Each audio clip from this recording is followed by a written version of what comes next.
Hər vaxtınız xeyir əziz izləyicilər.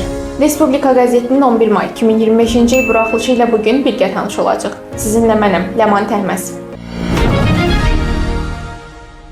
Bugünkü nömrəmiz 20 səhifədən ibarətdir. İlk səhifəmizdə Ağdam Dəmir Yolu və Avtovağzal kompleksinin açılışı olub başlığı ilə məlumatımız yer alıb.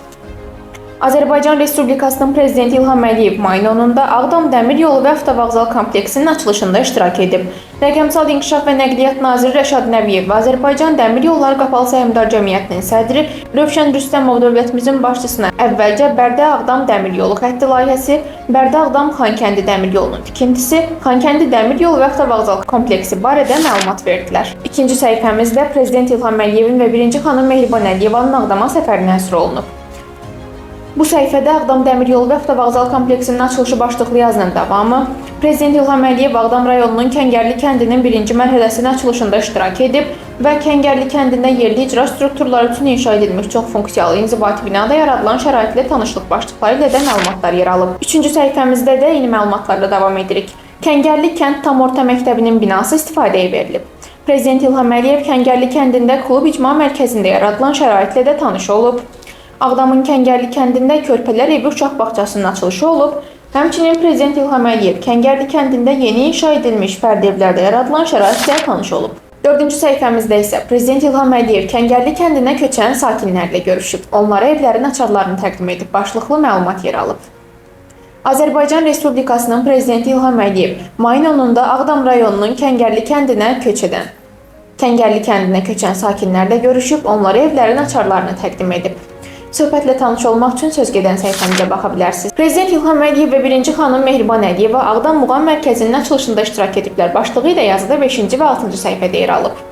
Mayın 10-da Azərbaycan Respublikasının Prezidenti İlham Əliyev və 1-ci xanım Mehriban Əliyeva Ağdam Muğam Mərkəzinin açılışında iştirak ediblər. Yazımızla tanış olmaq üçün 5-ci və 6-cı səhifəmizə baxa bilərsiniz. 7-ci səhifəmizdə isə Vyetnam-Azərbaycan əlaqələrinə həsr olunmuş bir yazımız var ki, iki ölkəni birləşdirən mədəniyyət və təhsil bağları başlıqlı yazıda qeyd olunur.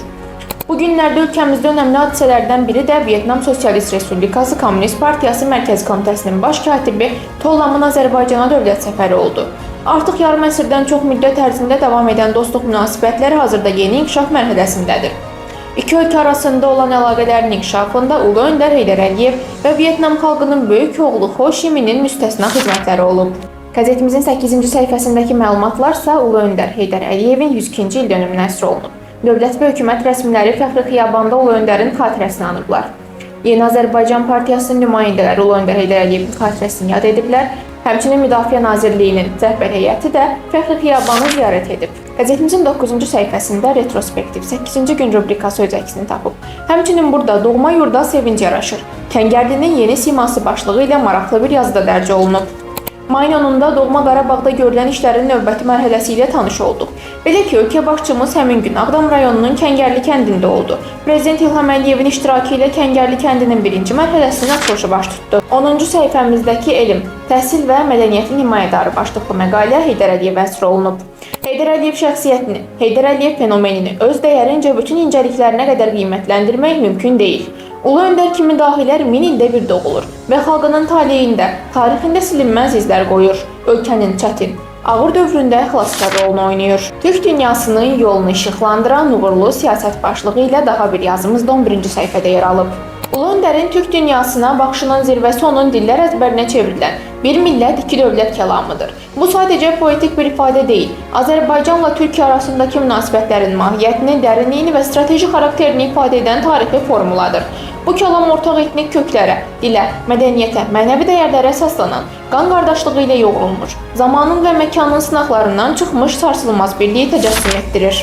12-ci səhifəmizdəki məlumatların başlıqlarını diqqətinizə çatdırırıq. Mama Ana Təbiət sərgisinin Romada təqdimatı olub. Leyla Əliyeva və Arzu Əliyevanın iştirakı ilə Bakıda növbəti ağac əkmə aksiyası keçirilib. Ümumilli lideri əbədi sayğının ifadəsi bölgələrimizdə də öz əksini tapıb. Həmçinin Türkiyədə, İstanbul, Ankara, Kars, İğdır kimi vilayətlərdə də Ulu Öndər Heydər Əliyevin əziz xatirəsi böyük ehtiramla yad edilib. Bu məlumatlar 13-cü səhifəmizdə yer alıb. Ölkəmizin iqtisadi transformasiyasında dayanıqlı güc, qeyri-neft qaz sektorunun uğuru. Bu yazı isə 14-cü səhifəmizdə dərc edilib. Bugün ölkəmizin valyuta ehtiyatları 72 milyard ABŞ dollarına çatıb. Cəmi bir il ərzində 5 milyard dollardan artıq artımın qeydə alınması isə maliyyə idarəçiliyində nümayiş etdirilən uzaqgörənliyin və səmərəliliyin aydın təcəssümüdür. Bu rəqəmlər fonunda Azərbaycanın xarici borc siyasəti də dünya miqyasında nümunə göstərilə biləcək uğurlar sırasındadır. 15-ci səhifəmizdə qrup yaratdıqları və xeyirxah əməlləri yaşayır başlığı ilə maraqlı bir yazı öz əksini tapıb. Faşizm üzərində qələbədən 80 il keçib. Keçmiş Sovet İttifaqında yaşayan digər xalqlar kimi Azərbaycan xalqı da Alman faşizminə qarşı mübarizədə böyük hünər, rəşadət qəhrəmanlıq göstərib. O illərdə uca dağlar boynunda yerləşən Lerik rayonundan 6500 nəfər müharibəyə göndərilib. Onlardan 1584 nəfəri cəbhədə həlak olub. 3314 nəfər müxtəlif dərəcədə yaralanıb. Döyüşlərdə göstərdiyi şücaətə və qəhrəmanlığa görə 600 nəfərdən çox lerikli orden və medallarla təltif edilib. 16-cı səhifəmizdə Xarı Bülbül festivalına həsr olunmuş məqalələr yer alıb. Xarı Bülbülün sədası əbədidir başlığı ilə olan məqaləni sizə təqdim edirik.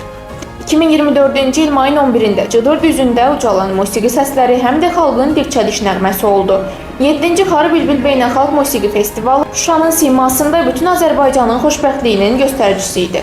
Həmin il Xarı Bülbül Festivalı həm miqyası, həm də mənası ilə xüsusi idi. Bu dəfə Şuşa İslam dünyasının mədəniyyət paytaxtı seçilmişdi. 17-ci səhifəmizdə isə hadisələr kontekstində rubrikasında tarixi Bişkek protokolu, atəşkəs razılaşması münaqişənin həllində ilk addım başlıqlı məqalə öz əksini tapıb. Uzun danışıqlardan sonra əldə olunan atəşkəs qərarı 1994-cü il 12 may tarixində imzalanmış Bişkek protokolu ilə rəsmiləşdi və bu sənəd münaqişənin aktiv döyüş fazasının dayandırılmasına səbəb olan ilk rəsmi siyasi akt kimi tarixə düşdü.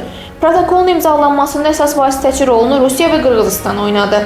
Sənədin Bişkekdə hazırlanması və diplomatik mətni ilk olaraq Qırğızıstan parlamentinin o zamanki spikeri Medet Çerimkulovun təşəbbüsü ilə ortaya çıxsa da, faktiki olaraq Moskvanın Cənubi Qafqazda status quo-nu qorumaq siyasətinin tərkib hissəsi idi. Günün siyasi nəbzi 18-ci səhifəmizdə tutulub.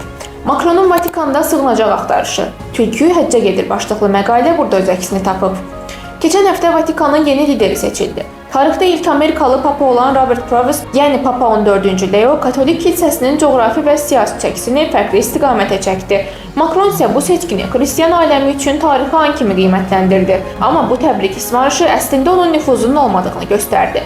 Vaxtilə Avropanın səsi olaraq özünü təqdim edən Makron indi Vatikanın yeni Amerikalı liderinə sülh və ümid arzulamaqdan başqa bir iş görmür.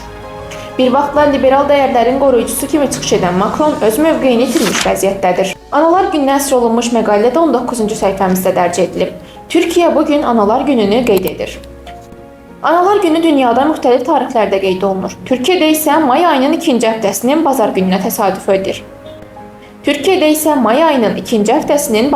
təsadüf edir. Bu il isə Türkiyədə Analar günü may ayının 11-də qeyd olunur. Analar günü ailələri bir araya gətirmək və ana ilə uşaq arasında möhkəm bağı qeyd etmək üçün bir fürsətdir. Son səhifəmizdə isə sağlam həyat rubrikasında saçı tökülənlərin diqqətinə, alça ye cavan qal, mürəbbə sevənlərə pis xəbər, yeni tikilmiş mənzillər bu problemə səbəb olur başlıqlı maraqlı məlumatlar dərc olunub.